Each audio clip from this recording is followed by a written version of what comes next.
Bro, డబ్బు మన పాకెట్లో ఉంటే ఉంచుకోండి.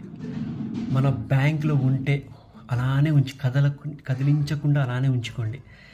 ఎక్కడైనా ఇన్వెస్ట్ చేయండి, ఈక్విటీలోనో బంగారం మీదో ఎక్కడో చోట, మీ లైఫ్ కోసం, మీకోసం, మీ పిల్లల కోసం. అంతేగాని వేరే వాళ్ళ కోసం ఆ డబ్బు పని చేయకూడదు. మీకోసం ఆ డబ్బు పని చేయాలి అంతే. మన మన ఫ్యామిలీ కోసం ఆ డబ్బు పని చేయాలి. మన అమ్మా నాన్నల కోసం, హెల్త్ కోసం, హెల్త్ ఇన్సూరెన్సెస్ కోసం, మన బ్యూటీనెస్ కోసం, మన ఇన్నర్ ఫీలింగ్ కోసం, మన తోబుట్టువుల కోసం, మన మన బ్లడ్ రిలేషన్షిప్ అంటే మన ఫ్యామిలీలో ఉన్న వాళ్ళకి డబ్బు ఖర్చు పెడితే పర్లేదు. వాళ్ళకి డబ్బు కావాలంటే ఇవ్వండి, పర్లేదు. కానీ డబ్బులు ఎక్కువైపోయి వేరే వాళ్ళకి దాన ధర్మాలు చేయడం ఈ కలియుగంలో మాత్రం 100% రాంగ్. ఆ నలుగురు సినిమాల్లో రాజేంద్ర ప్రసాద్ లాగా అది సినిమా లాగే చూడండి. రాజేంద్ర ప్రసాద్ లాగా అందరూ డబ్బులు ఇవ్వద్దు.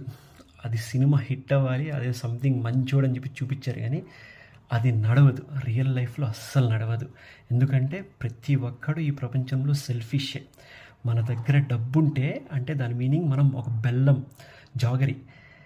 మనం బెల్లం అయితే డబ్బులు అడిగి గ్యారెంటీగా వస్తారు. మన దగ్గర డబ్బు ఉన్నప్పుడు దూరపు చుట్టాలు గుర్తు పెట్టుకుని మరి కాల్ చేస్తారు. దూరపు బంధువులు, మన నైబర్స్, తెలిసిన వాళ్ళు, తెలియని వాళ్ళు అందరూ బాగున్నారా, ఏమండి, ఎలా ఉన్నారు అని చెప్పేసి మాట్లాడతాను.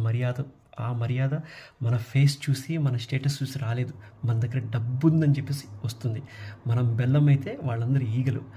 అప్పు అడిగేవాడు గ్యారంటీగా రోజుకి ఒక్కడైనా సరే మనకి అప్పు అడుగుతాడు. మన దగ్గర డబ్బు ఉంటే, అరే 1,00,000 రూపాయలు ఇవ్వు, 2 లక్షలు ఇవ్వు, 5 లక్షలు ఇవ్వు, ఇప్పుడే ఇస్తానని చెప్పేసి.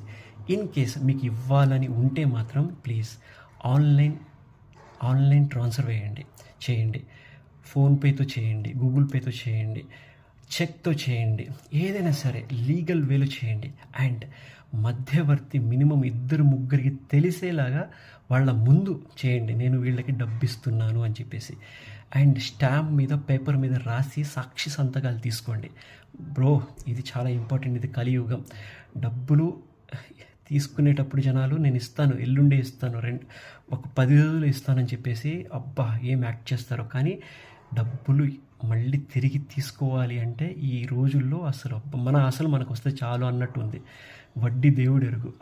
మన అసలు మనకు వస్తే చాలు అన్నట్టుంది. అలా ఉంది ఈ సమాజం. సో డబ్బుని కాపాడుకుందాం. నేను కూడా ఎక్స్పీరియన్స్గా చెప్తున్నాను. నేను కొంతమందికి ఇచ్చాను, ఇప్పటిదాకా డబ్బులు రాలేదు. ఆ ఎక్స్పీరియన్స్తో ఈ వీడియో చేస్తున్నాను. నచ్చితే లైక్ చేయండి, షేర్ చేయండి. Thank you.